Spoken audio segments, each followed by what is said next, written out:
નીકળતા ગુજરાત ન્યૂઝમાં આપ સૌ દર્શક મિત્રોનું સ્વાગત છે। રાજકોટ સિવિલ હોસ્પિટલમાં તાજેતરમાં ફાયર સેફટી સાધનો અને તેમના મેન્ટેનન્સ કોન્ટ્રાક્ટમાં 3 કરોડ 5 લાખના ભ્રષ્ટાચારના આક્ષેપો સામે કોંગ્રેસે ઉગ્ર વિરોધ પ્રદર્શન કર્યું હતું।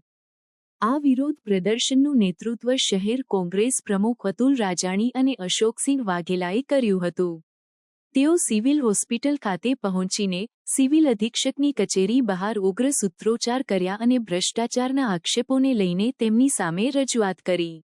કોંગ્રેસે આક્ષેપ કર્યો છે કે તત્કાલીન સિવિલ સુપરિન્ટેન્ડન્ટ આર.એસ.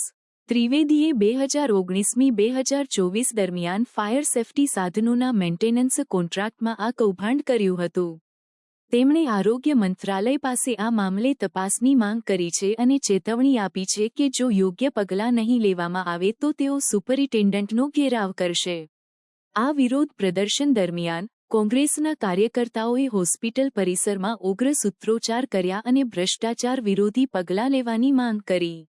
તેઓએ આરોગ્ય વિભાગમાં પારદર્શિતા અને જવાબદારી સુનિશ્ચિત કરવાની આવશ્યકતા પર ભાર મૂક્યો।